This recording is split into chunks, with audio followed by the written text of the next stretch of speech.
Kaibigan ko po, best friend ko. Tagal na kaming kaibigan niya. Maraming dating mga kaso ng pagpatay ang nangyari dito sa ating bansa, kung saan ang mga biktima ay mga mayayamang negosyante at ang pumatay ay mga taong kinuha nila para makasama at makatulong sa bahay. Isa ka ba sa mga taong abala sa trabaho at kinakailangan ng tulong ng iba para magampanan ang mga gawain sa inyong tahanan? Para sa iyo ang kwentong ito. Gaano mo kakilala ang iyong kasama sa bahay? Madali ka rin bang magtiwala?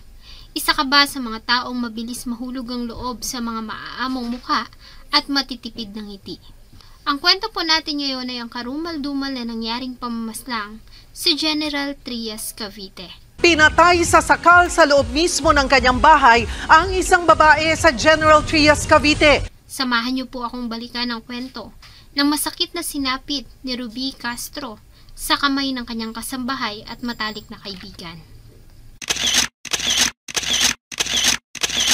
Bago ko po ipagpatuloy ang ating kwento, sa mga bago po sa channel ko at nais sa mga ganitong klase ng kwento ng krimen na nangyayari sa loob at labas ng ating bansa ay maaari pong pakipindot ang ating subscribe button at notification bell para ma-notify kayo pag may mga bago tayong upload na videos. Gabi na nang makatanggap ng tawag ang kapulisan ng General Trias, Cavite tungkol sa kaso ng pamamaslang. Agad silang nagtungo sa lugar at dinatnan nga nila ang biktima sa loob mismo ng pamamahay nito na wala ng buhay. Ang ginang ay kinilala na si Ruby Castro. Walang masyadong impormasyon tungkol sa kabataan ni Ruby, maliban sa lumaki din ito sa hirap ng buhay. Nagtrabaho ito sa ibang bansa at nang makaipon at magkaroon na ng sapat na puhunan, ay nagdesisyon itong umuwi ng Pilipinas noong 2018. Gamit ang perang naipon sa pagtatrabaho sa ibang bansa, ay nagawa nitong makapagpatayo ng sariling bahay sa General Trias, Cavite, karugtong ng ilang paupahang silid. Maliban dito ay pinasok din ito ang pagpapahiram ng pera, kapalit ng maliit na interes. Binitilyo na rin at nagtatrabaho na ang anak niyang lalaki, kaya naman talagang maalwan na ang buhay ng ginang. Sa pagdating ng mga pulis sa crime scene, ay nalaman nila na ilan sa mga mahahalagang gamit at alahas ng biktima ang nawawala. Kaya naman ang nakita nilang motibo sa krimen ay ang pagnanakaw. Katakataka rin na ang CCTV sa bahay ng ginang ay natatakluban ng kulay puting damit. Kaya naman agad nila itong inimbestigahan. Sa nasabing kuha ng CCTV, ay nakita nila ang biktima, kasama ang isang babae. Ayon sa kapatid ni Ruby, ang nasabing babae ay si Nessa Hilado. 3 araw pa lamang ito na namamasukan si Gina. Sa nasabing footage, ay ginagalitan ito ng biktima dahil sa ginawa nitong pagtakip sa CCTV. Inalis ng biktima ang nakataklob na tela, subalit nang makatalikod, ay muli itong tinakluban ng katulong. Kasunod nito ay tanging sigaw at tahol ng aso na lamang ang maririnig sa paligid. Bakit ito tinakpan Ito ay CCTV. Hindi ko lang alam naman. Ang kaloka talaga. Dahil dito ay agad na itinuring na person of interest ang kasambahay na si Vanessa Hilado o Nessa. Dito na nagsimula ang mga pulis sa paghahanap sa kasambahay na si Nessa dahil naniniwala sila na ito ang susi sa pagkamatay ng biktima. Sa ginawa nilang paghahanap at pagtatanong-tanong, ay natunto nila ang kinaroroonan nito sa Caloocan. Sakto naman na magtungo sila sa lugar na itinuro ng isa sa mga asset, ay nakita nila itong may kausap na isang lalaki na nakamotorsiklo. Dito na nila ito nilapitan at inaresto. Nakuha mula sa kanya ang ilang sachet ng illegal na gamot. Ganon din ang ilan sa mga nawawalang gamit ng biktima na si Ruby Castro. Agad na dinala si Nessa sa himpilan ng pulis sa General Trias, Cavite para sa ilang katanungan. Ayon kay Nessa, ay hindi isa kanya ang mga kontrabando, kundi pinabili lamang. Nang tanungin kung kanino ang mga alahas at nanatagpuan sa kanyang gamit, sinabi niya na pagmamay-ari iyon ng isang kaibigan. Subalit nang ipakita nila ang larawan ni Ruby, ay dito na ito nag-iba ng salaysay at agad nitong inamin ang ginawa. Ayon kay Vanessa, ay totoo na siya ang babae na nakunan sa CCTV. Subalit ayon sa kanya, ay hindi siya ang pumatay sa amo, kundi ang ka-live-in partner niya na si Rolando Pascual alias Dondon. Nasa kusina ako, nakita ko na inano na si Madam. So ako, hindi ko alam kung saan ako pupunta, parang naaw. Anong inano niya? Panyo po. Hindi ko alam po kasi Mahal ng panyo. Apo. Ni Dondon. Apo. So hindi ko na alam kung anong gagawin ko po. So tinatawag po ako ni Dondon. Hindi na ako lumapit kasi naawa na po kay Madam. Sasabihin ko na ang totoo. Pero hindi po ako pumatay kay Madam, si Dondon po. Maliban dito, ayon sa kanya, ang mastermind sinasabing pagpatay ay ang matalik na kaibigan ng biktima, ang parlorista na si Rebecca Centeno. Sa bigay nitong sinumpaang salaysay, ay agad na inaresto ang ginang na si Rebecca Centeno sa mismong burol pa ng biktima. Naroon ito dahil umano sa nag-alok ito ng tulong sa pamilya ni Ruby na tutulong sa pag-aasikasyo sa lamay. Tinanggap naman ito ng pamilya dahil sa kilala nila si Rebecca bilang matalik na kaibigan ng pumanaw na ginang. Maging siya ay hindi makapaniwala na may kinalaman ito sa pagkamatay ni Ruby. Kasunod ng pagkakaaresto kay Rebecca Centeno, ay naaresto din ang ka-live-in partner ni Nessa na si Dondon Pascual. Sa pagkakaaresto sa tatlong suspect, ay isinalaysay ng mga ito ang pangyayari. Sa unang sinumpaang salaysay na ipinasa ni Vanessa Hilado, ayon sa kanya, ay nakilala niya si Ruby dahil sa kaibigan nitong si Rebecca Centeno. Nang makabalik mula sa ibang bansa at manirahan sa General Trias, Cavite, isa sa mga naging hilig ni Ruby ay ang pag-aayos ng kanyang sarili. Malimit itong magtungo sa parlor para magpalinis ng kuko at magpagupit. Dito niya nakilala ang parlorista na si Rebecca Centeno. Mula noon ay naging suki nito si Ruby Castro hanggang sa maging matalik na magkaibigan ng dalawa. Sa mahabang oras na ginugugol ni Ruby sa parlor, ay malimit na niyang makakwentuhan si Centeno. Hanggang sa nakasama niya na ito sa mga lakad at maanyayahan sa sarili niyang pamamahay. Naging palagay ang loob ng biktima kay Centeno at nagtiwala siya dito. Maging ang mga problema at mga sikreto niya ay naibabahagi niya rin dito. Sa maraming pagkakataon na pagpunta nito sa bahay ng biktima, ay ilang beses na rin itong ipinakita sa kanya mga koleksyon nitong alahas. Ang iba ay nabili pa nito sa ibang bansa. Dahil sa may edad na at malimit na walang kasama sa bahay, ay kumuha si Ruby ng katulong. Subalit marahil dala sa pagtanda ay istrikto ito at isa sa mga bagay na palagi nitong napapansin ay ang pagiging pabaya ng mga nakukuhang katulong sa kanyang mga alagang aso. Kaya naman isa sa mga naging problema ng ginang ay ang pagkakaroon ng kasambahay. Ilang katulong na din kasi ang pumasok dito at umaalis. Hanggang sa isang araw, ay nag-offer sa kanya ang kaibigan na si Rebecca Centeno. Ayon dito ay may ipapakilala siya sa ginang na isang kasambahay na mapagkakatiwalaan. Dahil nga sa matagal ng kilala at tinuring ng matalik na kaibigan, ay agad namang pumayag ang ginang. Kahit pa nga hindi pa lubos na kilala, ay tinanggap nito ang katulong na inireto ng kaibigan sa katauhan ni Nessa Hilado. Ayon kay Vanessa ay planado ang ginawa niyang pagpasok sa biktima bilang kasambahay. Nang ialok sa kanya ni Rebecca Centeno ang trabaho ay plano nito na ipapatay ang ginang. Tibik-bik, nung unang pasok ko pa lang po, titirahin ko na po si Madam. Hindi ko po kaya, nabrinwas pa ko niya.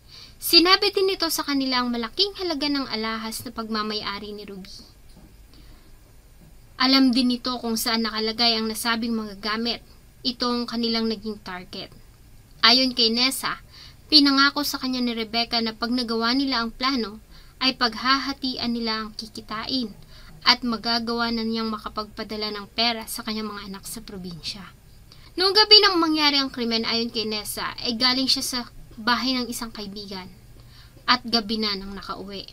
Pagbalik niya sa bahay ng biktima, ay napagilitan siya nito dahil sa magulo ang bahay at hindi niya pa napapakain ng mga alaga nitong aso. Nang pumasok si Ruby sa kanyang silid ay dito na tinakpan ni Nessa ang CCTV ng puting damit. Kasunod nito ay palihim niyang pinapasok ang ka-live-in partner na si Dondon Pascual sa loob ng bahay. Nagtago ito sa loob ng banyo. Paglabas ng silid ay nagalit ang biktima na makitang tinakpan niya ang CCTV. Kaya naman inalis nito iyon. Makikitang galit pa ito na itinanong ang kasambahay kung bakit nito tinakpan ang CCTV. Nang muling pumasok sa silid ang ginang, ay muli namang binalik ni Nessa ang takip ng CCTV. At dito na nga nangyari ang malagim na pamamaslang. Ayon kay Nessa, ay ang kinakasamang si Dondon Pascual ang sumakal sa kanyang amo, gamit ang iniabot niyang panyo. Pumasok si Madam dun sa may kanyang parang opisina. Ngayon, yun, sumunod na po si Dondon. Ngayon, nung nakita ko na po, inaano niya po ng panyo si Madam. Habang sinasakal po si Ma'am, medyo hindi ko alam kung tutulungan ko po. Hindi ko alam kung saan ako pupunta. Parang naaw. Anong inano niya? Panyo po. Hindi ko alam po kasi Sinahal ng panyo? Apo. Ni Dondon? Apo. So, hindi ko na alam kung anong gagawin ko po. So, tinatawag po ako ni Dondon. Hindi na ako lumapit kasi naawa na po kay Madam. Sasabihin ko na ang totoo. Pero hindi po ako pumatay kay Madam, si Dondon po. Subalit hindi ito ang naging pahayag ni Dondon Pascual. Ayon kay Rolando Pascual o Dondon, ay 3 linggo pa lamang niyang kinakasama ang suspect na si Vanessa. Nang ipakilala siya nito kay Rebecca Centeno at dito nga nabuo ang planong pagnanakaw at pagpatay sa biktima na si Ruby Castro. Subalit ayon kay Dondon Pascual, ay hindi lamang siya ang pumatay sa ginang kundi 2 sila ni Nessa Hilado. Ayon sa kanya, ay hindi niya kaya ang ginang kaya nagpatulong siya kay Nessa. Siya po nag-abot sa akin ng panyo. Isa po. Pero ikaw sumakal? 2 po kami. Una po, hindi ko kaya pong mag-isa eh. Sabi ko, tulungan mo ako. Yun, tinulungan po ako. 2 na pong nag-hila po kami sa isang panyo po. Sabi, pag nakuha daw po itong, magsasama daw po siya sa akin. Nang matapos ang pamamaslang, ay kinuha nila ang mga alahas nito sa kanyang silid bago sila umalis. Sa kabila ng mga ibinigay na salaysay ng 2 magkasintahan, ay tinanggi ni Rebecca na may kinalaman siya sa krimen. Yan ko po, best friend ko. Tagal na kaming kaibigan yan. Ilang years na kaming kaibigan yan. Yun pa ba ang gagawin ko sa kanya? Wala po akong kinalaman kasi wala man po doon. Doon pa ako sa patay nakikiramay, nagtulong-tulong, nagwalis-walis. Kasi nga, inosente ako, wala akong alam. Kung nagtutulong nga sa akin sa lahat ng bagay. Kaya nga nagtaka ako bakit dinamay nila ako yun. Sinisisi ko siya. Nagkaroon pa ng problema nang magbago si Nessa Hilado ng kanyang salaysay. Sinabi nito sa harap ng kamera sa isang interview na walang kinalaman si Rebecca Centeno gaya ng una na nilang pahayag, kundi ang mastermind umano ay ang dati ding kasambahay ng biktima.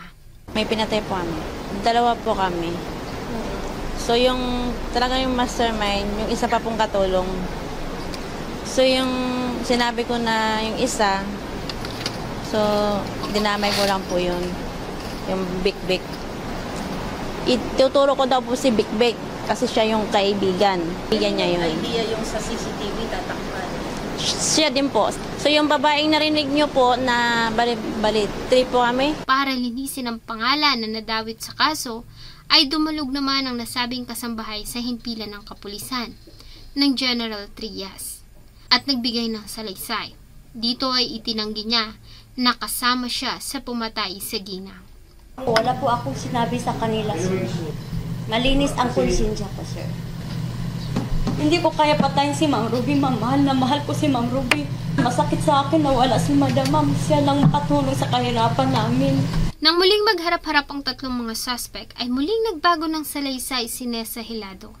Sa pagkakataong ito, muli niyang itinuro si Rebecca Centeno na siyang utak sa ginawa nilang pamamaslang.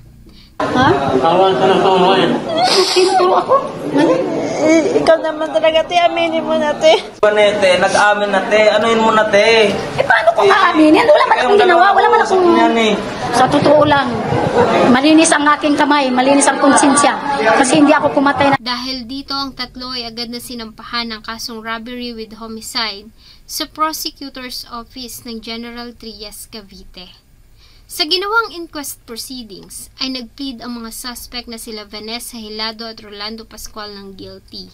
Samantalang nanindigan naman si Rebecca Centeno na wala siyang kinalaman sa krimen. Tanggap, wala akong nakuha kahit piso. Ang gusto ko nga sir, halugugin yung bahay ko kung may makikita kayo doon. Ano mang pinagsasabi niya. Kung mapapatunayan ang hukuman ng 3, ay maaaring makulong ng 20 hanggang 40 taon o habang buhay na pagkakakulong.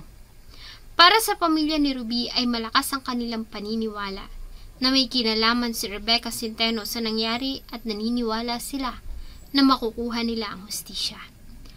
Araw-araw niya po kasama at alam niya po lahat ng kilos ng nanay ko, tsaka mga lakad po. Dahil sa pera po. Sadyang ang delikado na ang labis na pagtitiwala. Sadyang nga yatang totoo ang kasabihang, ang pera ang ugat ng kasamaan. Dahil sa maliit na halaga ng salapi ay marami ng tao ang nagagawang kumitil ng buhay ng mga inosente. Sana po ay nagustuhan nyo ang isa na namang kwento na akin pong ibinahagi. Marami pong salamat sa inyong patuloy na pagtangkilik sa akin pong mga videos. Huwag nyo pong kalimutang mag-iwan ng inyong saloobin at suggestion sa atin pong comment section. Thank you so much po and see you on my next video.